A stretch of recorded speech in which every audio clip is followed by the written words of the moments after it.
Ben-Hur, Kisah tentang Sang Mesias. Karya Lew Wallace. Bab 1. Di Padang Gurun. Jebel Es-Yubleh adalah gunung sepanjang lebih dari 75 km dan begitu sempit sehingga gambarnya di peta mirip ulat yang sedang melata dari selatan ke utara.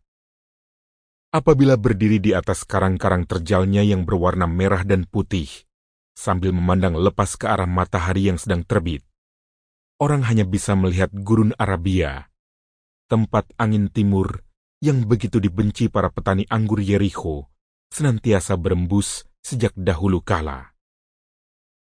Kaki gunung itu tertutup pasir yang terbawa terpaan angin dari sungai Efrat dan teronggok di situ. Sebab gunung itu bagaikan dinding yang melindungi padang rumput Moab dan Amon di sebelah barat. Padang-padang tanpa perlindungan itu pasti telah menjadi bagian dari padang gurun. Orang Arab telah menanamkan pengaruh bahasanya pada segala sesuatu di selatan dan timur Yudea. Jadi, dalam bahasa ini, Gunung Jebel Tua bagaikan orang tua sejumlah besar wadi atau lembah yang bersilangan dengan jalan Romawi yang sekarang samar-samar menyiratkan seperti apa dulunya. Jalan kecil berdebu yang dilalui para peziarah Syria yang menuju atau pulang dari Mekah. Membentuk alur yang semakin dalam guna menyalurkan aliran deras air hujan ke sungai Yordan atau penampungan akhirnya, yakni Laut Mati. Dari dalam salah satu wadi ini, atau lebih tepatnya dari salah satunya yang muncul di ujung gunung Jebel, kemudian mengarah ke timur laut dan akhirnya menjadi dasar sungai Yabok. Melintaslah seorang musafir yang sedang menuju dataran tinggi padang gurun. Kepada orang inilah, pembaca pertama-tama diminta mengarahkan perhatiannya. Menilik penampilannya, usianya sekitar 45 tahun.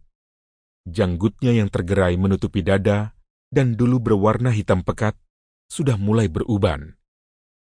Wajahnya coklat, mirip biji kopi hangus, dan begitu tersembunyi di balik kufiah merah, sehingga hanya tampak sebagian. Sesekali dia mengangkat matanya yang besar dan hitam. Dia mengenakan jubah panjang seperti yang biasa terlihat di timur.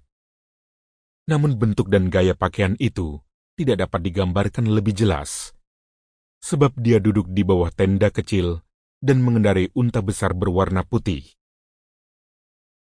Patut diragukan apakah orang-orang barat mampu melupakan kesan pertama mereka saat melihat unta yang siap menempuh perjalanan di padang gurun lengkap dengan muatan berat.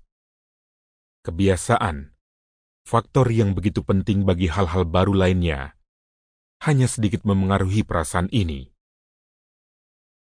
Pada akhir perjalanan panjang bersama kafilah, setelah bertahun-tahun hidup di antara orang Arab nomaden di gurun, orang barat, dimanapun berada, pasti akan berhenti dan menanti hewan anggun itu melintas.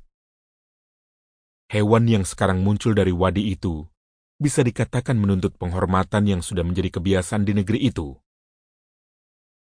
Warna dan tinggi sosoknya, lebarnya telapak kaki, tubuh besarnya yang tidak gemuk namun berotot, lehernya yang panjang ramping, mirip angsa, kepalanya dengan kedua mata berjarak lumayan jauh, kemudian menyempit di moncong sehingga hampir muat bila dilingkari gelang wanita. Gerak langkahnya yang panjang, lentur, dan pasti, serta tidak menimbulkan bunyi. Semuanya menegaskan unta ini keturunan Syria asli yang sama tuanya dengan Masa Kores, dan teramat mahal. Hewan ini mengenakan tali kekang biasa, dengan rumbai-rumbai merah menutupi keningnya dan menghiasi bagian leher dengan rantai kuningan, serta hiasan bandul-bandul yang masing-masing ujungnya dibubuhi lonceng perak yang berdenting. Namun pada kekang itu, tidak terdapat tali kendali bagi pengendaranya. Perabotan yang berteng Sample complete. Ready to continue?